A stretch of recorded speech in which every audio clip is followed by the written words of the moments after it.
Kita, dalam negara kita sendiri, bahasa kita pun tidak dihormati. Bahkan ada orang lebih mementingkan bahasa Inggeris. Kenapa belajar bahasa Melayu? Bahasa Melayu sangat tertarik. Ya, enggak sulit. Susah. Sulit, that one is more to Indonesian. Ya, okey. Cikgu tu nak menanda, dia rasa konteks ini dia dah bunyi Indonesia. Jadi betul, saya setuju dengan apa yang cikgu tu sampaikan. Supaya bagi kemaluan kepada satu pengajaran pada budak-budak lain. Rakyat telah mula hidup di sebuah negara yang berpuluh-puluh. Tapi bila bahasa Melayu dicampur-campur dengan Inggeris, kok ndak komplain? Sedang berbahasa Indonesia dikomplain. Masalahnya apa, Pak Cik? Tapi dulu kita juga pernah, ingat, anak-anak Indo nyebut betul tiap hari gara-gara Upin Ipin. Jadi jangan baper ya, Miss. Belum lama ini, jagat maya Malaysia dan Indonesia diramaikan oleh video viral seorang guru perempuan di Malaysia yang menegur muridnya karena memakai kata-kata berbahasa Indonesia dalam tugas sekolah. Katanya, jangan pakai kata merencanakan, teman-teman, atau rumah sakit. Anehnya, bukannya mengoreksi, banyak warganet Malaysia justru membela sang guru. Faktanya, kata-kata tersebut justru tercatat dalam Kamus Dewan, Kamus Resmi Bahasa Melayu di Malaysia. Lantas, apa sebenarnya yang dipermasalahkan? Bahasa Indonesia dan Melayu memang satu akar, tapi kini tumbuh jadi dua pohon berbeda. Lucunya, banyak istilah dalam Kamus Dewan justru menyerap dari Kamus Besar Bahasa Indonesia. Maka, menyalahkan murid karena memakai istilah yang sah secara linguistik, justru menunjukkan krisis identitas. Masalah ini lebih dalam dari sekadar bahasa. Ini tentang ego nasional, ketidaksiapan mengakui bahwa bahasa Indonesia kini lebih tertata, diterima global, bahkan diajarkan luas. Di Indonesia, satu bahasa mempersatukan semua. Di Malaysia, multibahasa justru membuat Melayu tersisih. Saat Indonesia membangun dari persatuan bahasa, Malaysia justru mulai panik bahasa nasionalnya makin dilupakan. Kita, dalam negara kita sendiri, bahasa kita pun tidak dihormati. Bahkan ada orang lebih mementingkan bahasa Inggeris.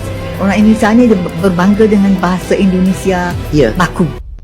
Okay, Assalamualaikum korang. Siapa yang dah tengok video daripada Cikgu Azizah ni? Okay, saya sangat setuju dengan apa yang Cikgu Azizah ni cakapkan. Tapi ada dua komen yang saya nampak dekat dalam video ni. Nampak tak dekat bawah tu dia kata, perkara kecil sengaja diperbesarkan. Lepas tu dia kata cikgu tu mengarut. Cikgu tu bukan mengarut. Video cikgu tu sangat membantu. Dia bagi teguran, dia bagi peringatan, dia perbetulkan supaya anak-anak ni tak buat kesilapan sewaktu jawab kertas peperiksaan bahasa Melayu. Biar diorang ingat, waktu jawab kertas soalan bahasa Melayu, kita kena gunakan bahasa Melayu standard. Saya dulu pun cikgu bahasa Melayu. Okay, walaupun saya ajar pra, tapi dekat pra pun kita dah ajar diorang sikit-sikit macam mana buat ayat yang ringkas menggunakan bahasa Melayu standard yang betul. Pada saya bukan tak boleh nak guna bahasa teman ke apa tu semua boleh, tapi tengok pada keadaan dan situasi, bukan dalam peperiksaan. Okay? Tak ada yang cikgu jumpa merencanakan, berencana, rumah sakit. Nampak sangatlah dia memang guna bahasa Indonesia. Entah budak-budak zaman sekarang yang tengah mengguna bahasa tu, itu bahasa Melayu kita sendiri. Contoh macam tadi perkataan teman tu. Teman itu, ya, cikgu tadi dah sebut, wujud dalam Kamus Dewan. Memang ada. Dan memang kita guna teman seperjuangan, kita tak guna kawan seperjuangan. Mungkin penggunaan konteks dia tu berbezalah, sehinggalah cikgu tu nak menanda, dia rasa konteks ini dia dah bunyi Indonesia. Jadi betul, saya setuju dengan apa yang cikgu tu sampaikan. Dan berkenaan penggunaan bahasa Indonesia ni, mungkin atas dasar negara juga, kerana orang tanya kepada kita, boleh tak kita nak jadi macam Indonesia yang semua akan terus bercakap bahasa Indonesia? Jawapan dia tak boleh.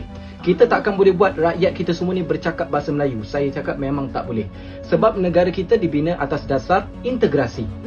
Indonesia dibina atas dasar asimilasi. Bermakna siapa yang bukan orang Indonesia, kan, yang tak boleh bercakap bahasa Indonesia, mereka dipaksa.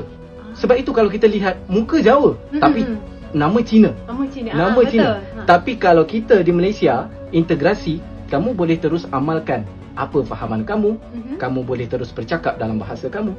Kerana itu kita ada perbezaan itu, dan itulah pandangan saya. Yang cikgu jumpa merencanakan, berencana, rumah sakit. Nampak sangatlah dia memang guna bahasa Indonesia. Entah budak-budak zaman sekarang yang tengah mengguna bahasa tu, itu bahasa Melayu kita sendiri. Contoh macam tadi perkataan teman tu. Teman itu, ya, cikgu tadi dah sebut, wujud dalam kamus dewan. Memang ada. Dan memang kita guna teman seperjuangan, kita tak guna kawan seperjuangan. Mungkin penggunaan konteks dia tu berbeza lah, sehinggalah cikgu tu nak menanda, dia rasa konteks ini dia dah bunyi Indonesia. Jadi betul, saya setuju dengan apa yang cikgu tu sampaikan.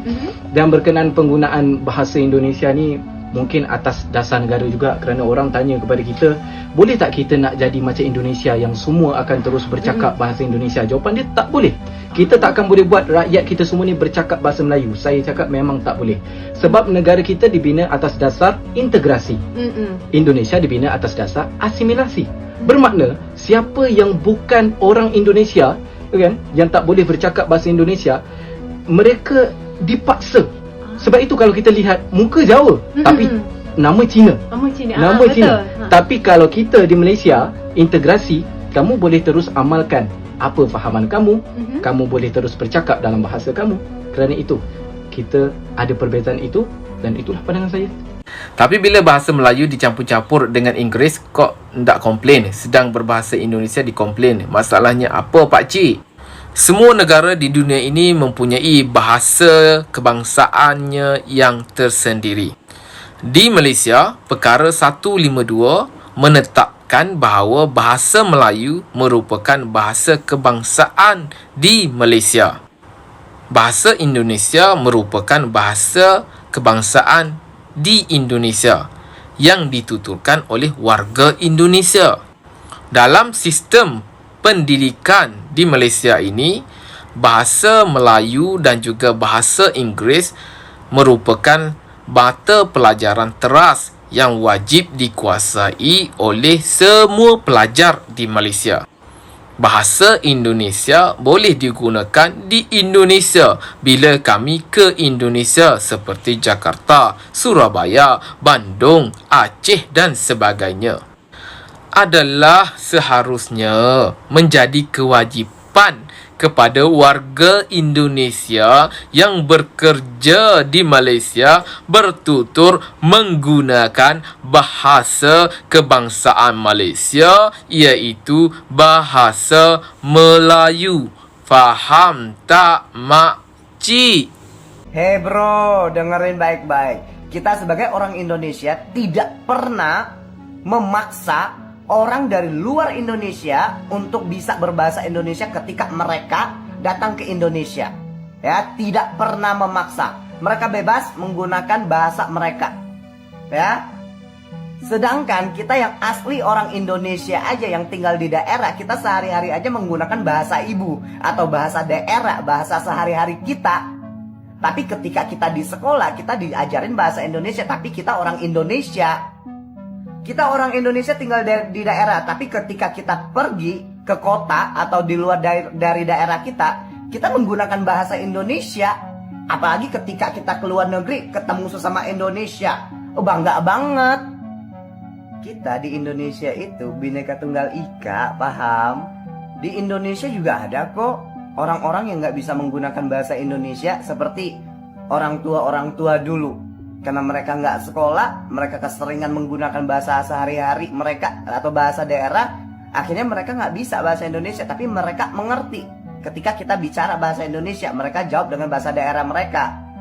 Yang bikin koko bingung tuh gini, kata abang ini, kalau di Malaysia itu kita nggak bisa membuat semua orang itu harus bisa berbahasa Malaysia. Tapi kenapa ribut gitu loh? Terus katanya mereka menerima perbedaan lah. Di Indonesia kita juga berbeda-beda, namanya juga Bhinneka Tunggal Ika, tapi kita tetap satu gitu loh. Kita semua bisa bahasa Indonesia, kita bangga bisa bahasa Indonesia walaupun kita punya bahasa ibu atau bahasa sehari-hari, bahasa daerah. Supaya bagi kemaluan kepada satu pengajaran pada budak-budak lain. Rakyat telah mula hidup di sebuah negara yang berpuluh-puluh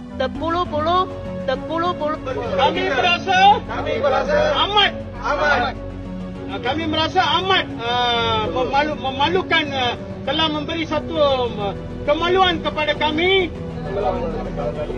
di mana kami anak Selangor tidak dapat berjumpa dengan MB Selangor.